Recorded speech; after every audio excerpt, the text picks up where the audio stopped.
everybody, I'm Luna and welcome back to Luna ơi! Today, for the first time on my channel, I'm going to talk about the Vietnamese diaspora. There are a lot of reasons I haven't really talked about this much until now. For one thing, I am not in the Vietnamese diaspora. I grew up in Vietnam and I've lived here my whole life. And I don't have any first-hand experience of what it's like growing up in the diaspora community. I really don't like it when non-Vietnamese people try to pretend that they are experts about my people and my country. So I definitely don't want to speak over or on behalf of a community that I am not a member of. But recently, I've become aware of a member of the Vietnamese diaspora who has been so dishonest and spreading so much misinformation that I feel like I have to speak up. But before we get to that, let me first tell you how I feel about the Vietnamese diaspora. I have no hard feelings against people who chose to leave Vietnam, and I consider you all to be Vietnamese, just as much as me and my family. I know that we share a complicated and painful history, and I really hope we can learn from each other to try to heal the rifts that we have formed since the decades of war in the last century divided us. I have a lot of friends that I met online in the Vietnamese diaspora, and it's been really wonderful talking to all of you about your experiences and your struggles. And I welcome you all to come and visit Vietnam one day to meet us and connect with your homeland. Okay, so now, if you are not familiar with the Vietnamese diaspora, let me give you a brief history of immigration out of Vietnam. First of all, you should know that the Viet diaspora is very diverse. People have been leaving Vietnam for many reasons for hundreds of years. There are some Vietnamese people in China who have been living outside of Vietnam for many centuries. Many Vietnamese people left during the French colonial rule for a variety of reasons, including Ho Chi Minh. In fact, in France today, there is a large Vietnamese diaspora community of socialists who supported the north of Vietnam during the war and remain communist today. There are also a lot of Vietnamese people in Russia and other former members of the Soviet Union who emigrated under socialism as socialists to study, work, and build lives in friendly socialist nations. So it's not true that all Vietnamese diaspora left because they sided with the South during the Vietnam War. But when most people think of the Vietnamese diaspora, they think of the refugees who fled Vietnam during and after the fall of Saigon in 1975. And of course, that's the segment of the Vietnamese diaspora that I will be discussing today. Let's start by discussing the quote-unquote fall of Saigon. In Vietnam today, we'll think of it as the liberation of Saigon from the fascist puppet government which was installed by the USA. I've made another video talking about the many atrocities that committed by the South Vietnam fascist regime, so you can watch that if you want an overview of my thoughts on that regime, as well as my video on the South Vietnamese concentration camp on Phu Quoc Island. But let's just focus on the end of the South Vietnam regime in 1975 for now. If you have a time, I really encourage you to watch this video from the Associated Press, which covers the liberation of Saigon in detail. It shows how the North Vietnam Army's liberation was a peaceful transition, which many people in Saigon welcomed. But it also shows that a lot of South Vietnamese people were afraid and fled in terror as the South Vietnam government fell. Why were they so afraid? Well, a lot of United States and puppet government propagandists and officials spread rumors that the North Vietnam was going to violently attack the citizens. You can see some of this rhetoric in this video. I had one select man that should definitely have left. I was waiting for him. He's sitting up here now, and here we are. How do you rate the chances? Negligible now. Do you think the last ones have gone? I think they're all gone. I think these people up here are committing suicide staying up here, but what can you do? It's also true, sadly, that there were many war criminals in the South Vietnam administration and army, and obviously these people wanted to escape because they didn't want to be held responsible for their crimes against humanity. But most of the Vietnamese people who fled immediately during the fall of the puppet government were simply afraid because of rumors that were being spread by reactionary propagandists. Richard Barnett, a journalist working for the New York Times during the Vietnam War, wrote an article named A Bloodbath in South Vietnam in 1972, and he said, "When I discussed the matter of reprisals with Premier Pham Van Dong of North Vietnam 3 years ago, when Nixon first raised the bloodbath argument, he stated flatly, 'There will be no reprisals from the communists,' and then went on to ask, 'Why should Vietnamese go on killing Vietnamese once we have our independence?'" So, Nixon was actually the person who first raised the bloodbath argument, and this rumor was spread over the next 3 years to make people in South Vietnam terrified of the North Vietnam Army. But there is no evidence whatsoever that any such bloodbaths ever occurred, and lots of documentation showing that the invasion was actually peaceful and orderly. For the rest of the day, North Vietnamese and Viet Cong troops marched steadily into Saigon. Hardened regulars in jungle battle dress, some pushing bikes, others in the more casual uniforms of guerrilla fighters. They were a disciplined force.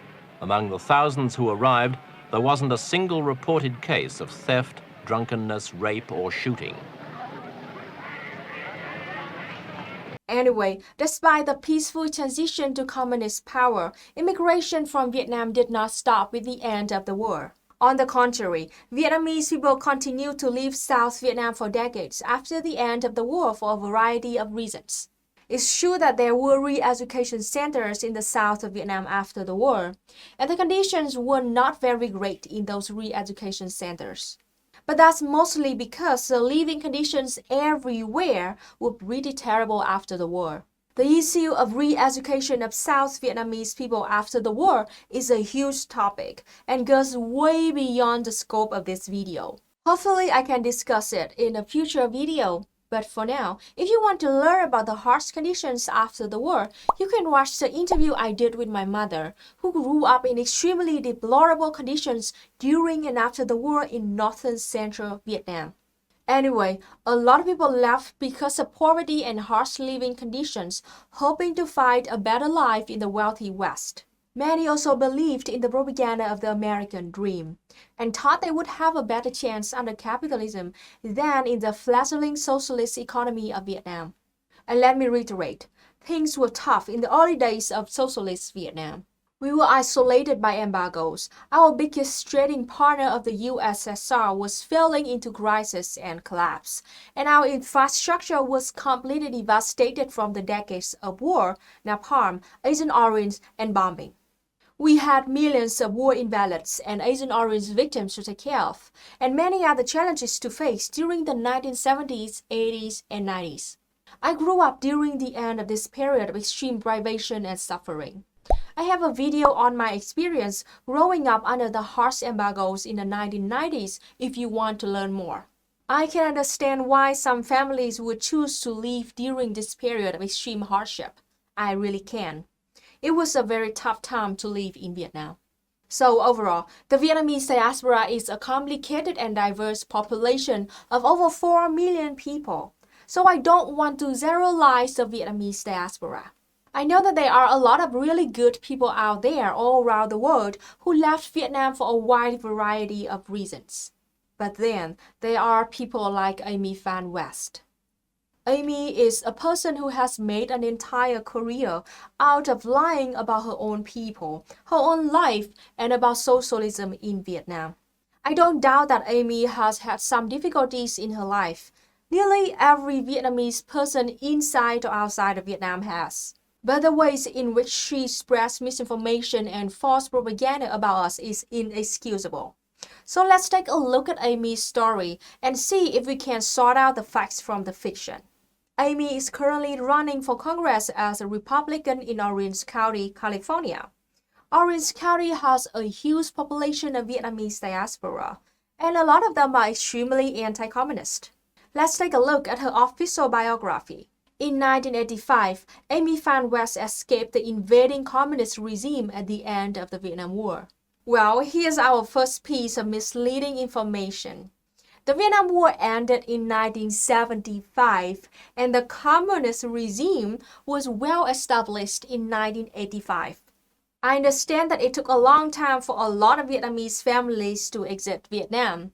But here, Amy is obviously trying to make it seem like her family fled overnight in the terror of military invasion. But that simply cannot be true. Amy is 39 years old, which means she was born around 1982, 7 years after the war ended. Last year, when Amy was interviewed by the Foundation for Economic Education, she said, "My mother and father made a living by fishing. They made enough to feed themselves and put a roof over the heads of their small family, which also included Phan's twin brothers and her younger sister. And life was beautiful and nice in Vietnam for a time. However, things changed quickly under the communist regime." This just doesn't add up. Given that Amy's entire life in Vietnam was under the communist regime, if her point is that life was better for her parents before the Southern puppet regime fell, why didn't she just say so? It's clear that she's trying to build a narrative here about herself and her own life experiences, which couldn't possibly match reality. Alright, let's keep reading. After communists killed her grandfather and burned their house to the ground.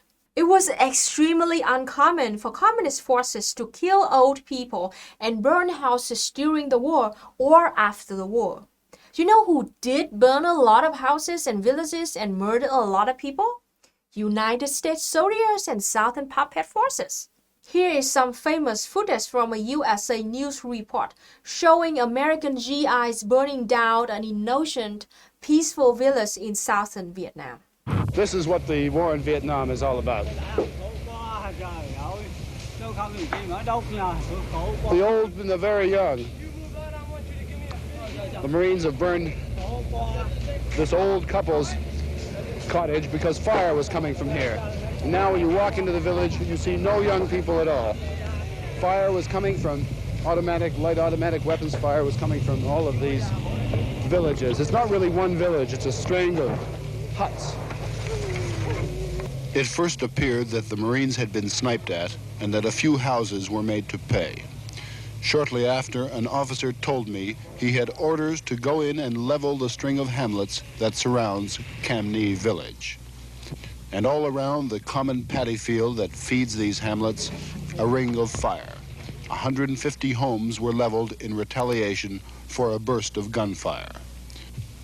In Vietnam, like everywhere else in Asia, property, a home, is everything. A man lives with his family on ancestral land. His parents are buried nearby. Their spirit is part of his holding.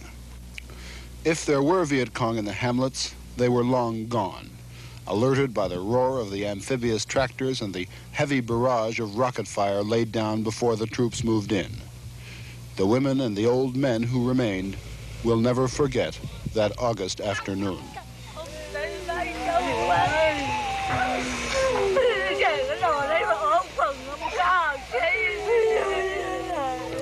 And of course, the USA dropped 388,000 tons of napalm on Vietnam, mostly in the south.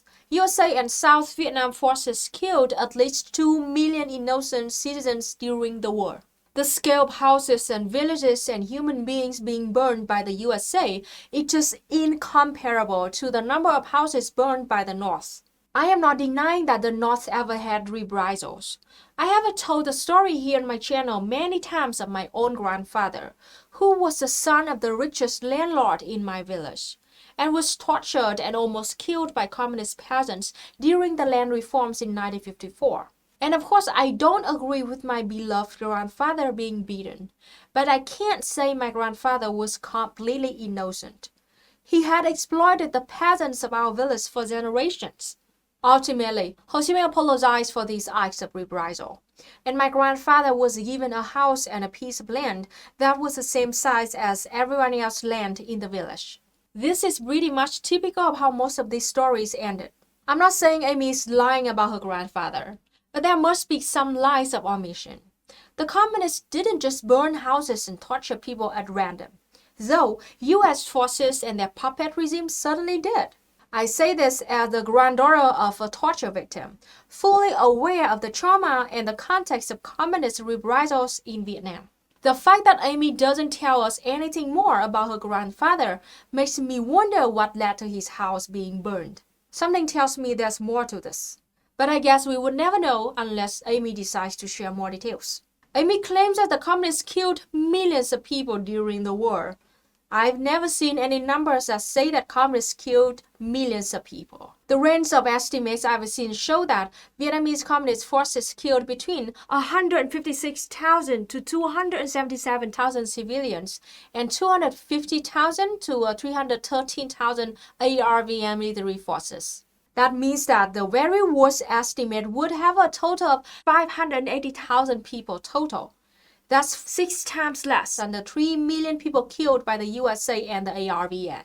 It's obviously horrible that any civilians had to die in the brutal, needless war in Vietnam at all. But to claim that the communists killed millions with no proof whatsoever, when we know for a fact that the South and the USA did indeed kill millions. That's just a blatant and horrible lie, a complete distortion and reversal of what actually happened in Vietnam. Alright, so Amy claims she fled communism to come to the USA 10 years after the war ended, when she was only 3 years old. She tries to act like she has all this direct experience of living under communism, but it's clear that she couldn't possibly remember much of anything about what it was like growing up in communist Vietnam. Again, she's trying to build a narrative to appeal to anti-communist US Republicans, cynically using the painful history of her own people to build herself up as something she is not. Now, let's watch a video Amy made for her political campaign. Let's see what she got to say.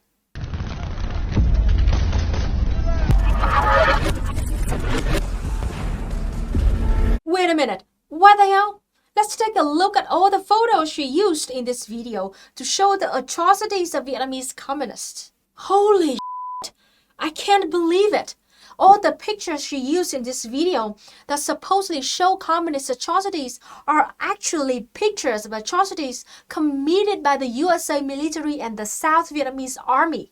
These are pictures of civilians running away and hiding under a canal because the US troops and ARVN bombed their villages and burned their houses. This is an iconic picture of the Vietnam War. The picture was taken in 1968 in Saigon. The shooter in the picture was South Vietnam Police Chief General Nguyễn Ngọc Loan, and he executed Nguyễn Văn Lem, a person he suspected to be communist. This is clearly an example of how brutal and barbaric the South Vietnam police was under the puppet regime. Amy, why did you use this picture in your video? You're literally showing anti-communist atrocities to try to make communists look scary. This is another iconic picture of the Vietnam War. This picture was taken in 1972, and the little girl in the picture was Phan Thị Kim Phúc. US aircraft dropped napalm bombs on her village, and her clothes and her skin were burned severely, and she was South Vietnamese. The only explanation of napalming a village and its children was that it was an accident, because they thought they were napalm bombing a North Vietnamese village filled with children.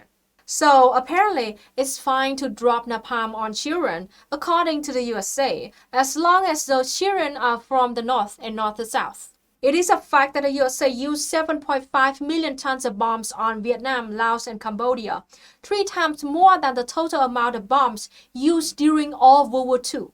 The US also sprayed 80 million liters of toxins such as Agent Orange on Vietnam, mostly in the South. Vietnam now still has 4 million victims of Agent Orange. Now we have a 4th generation Agent Orange victims still being born with birth defects from this toxin. Oh my gosh, I can't believe it. She actually used this picture, the picture of the My Lai massacre. The My Lai massacre was one of the most notorious massacres of the Vietnam War. It took place on 16 March 1968 in My Lai village, Quảng Ngãi province, right next to the city that I'm living in right now. A group of US troops came to this village to torture, rape, and kill. They killed 504 unarmed villagers, mostly women and children. This massacre was so brutal, and it took place for no reason at all. The US troops who committed the My Lai massacre tried to hide all information about what they did, but 1 year later, a soldier felt guilty and reported what happened. A military trial was held, but nobody was charged with any crime except for William Calley, a United States Army officer. He was given a life sentence, but was granted amnesty and ended up only serving 3 years in house arrest. This is the last picture of her video. And just look at the hats and the guns these soldiers have. These are US-style hats and M16 rifles. Needless to say, these are clearly South Vietnam ARVN soldiers pointing their guns at an old and helpless woman. Yes, another act of violence caused by the Southern puppet regime, not the communists. So, every single piece of evidence of communist violence is actually an example of South Vietnam anti-communist violence. Way to go, Amy. You're a top-notch liar. Alright, let's keep watching the video. Communists killed my grandfather in front of his own children. Communists burned my family home to ashes. Communists hunted us, starved us, murdered us. Communists wanted my family dead because we did not believe in their evil ideology. We fled in a boat to America because the communists destroyed our home. Maybe it's true, Amy, that communists destroyed your home. But it's really bold of you to just ignore the fact that the United States of America and the Southern puppet government destroyed thousands and thousands of homes and killed millions of people, with most bombing taking place in the South. What about those victims? America was a safe harbor. Now Democrats are bringing communism here to America. Communists want to destroy your home, the last free country on earth. Please listen to me.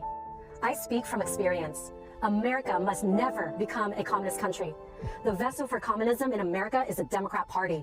We must stop them. We can find this one under things reactionaries say that would be awesome if true. Are you serious, Amy? You think the Democratic Party are communists? I wish Joe Biden and Nancy Pelosi were communists. Even AOC and Bernie Sanders are just liberals, and they would be considered right-wingers here in Vietnam. I don't think you have much to worry about with communism in the USA, but I wish you did. Democrats have embraced communism. Their policies are beginning to resemble what I saw in Vietnam. Right now in America, you are seeing the first stages of a communist takeover. The banning of speech, limiting of freedoms, destruction of private property, crushing of small businesses, defunding our police, spying on our own citizens, and the daily use of fear and intimidation to attack people they disagree with. I am a woman, immigrant, wife, and mother. The lives of my children matter. I will make sure that this country is safe, free, and strong for my children's future. I know what it is like to be a child and have my future destroyed by communists. It can happen in an instant. If it happens here in America, there is nowhere else to go for us and for our children. America is the refuge, the beacon of freedom for the world. We must be students of history. We are standing up to this fight for what is right. Elect me, Amy Phan West, and I will make sure America will never become a communist or socialist country. Amy, I'm sorry, but you don't know shit about Vietnam. You left when you were 3, so stop lying that you know what communism is. You are just a Viet diaspora with a white supremacist mindset. And you are racist against your own people. And I'm sorry to tell you this, but you are absolutely delusional. Just look at what's going on in the USA right now with the pandemic and compare that to Vietnam. It's laughable that even to this day, you still believe that the USA is somehow a good force of the world, the last free country on earth. Amy and people like her show me how heavy the indoctrination and brainwashing is over there in the USA. I'm truly speechless right now. There's truly no connection between this American exceptionalist anti-communist mindset and reality. Amy, this is my last message to you. Your video is full of horseshit, and I hope enough people see through your bullshit and lies so you lose the election. Okay, I need to go take a shower after watching that. If you want to learn about Vietnam, about communism from a Vietnamese woman that was born here and lives here to this day, please watch my videos. I have videos explaining the elections in Vietnam, how our labor laws and labor unions work, about lies about the Vietnam War, about socialism in Vietnam, and a whole lot more. Oh, I also have a cooking and travel videos, so please give them a watch. And if you're a member of the Vietnamese diaspora, I would love to hear from you. I do hope we can share our experiences with each other and work through the trauma of our history. And again, I hope you will visit Vietnam one day to see what it's like these days. I welcome you with open arms. Thanks so much for watching and see you next time.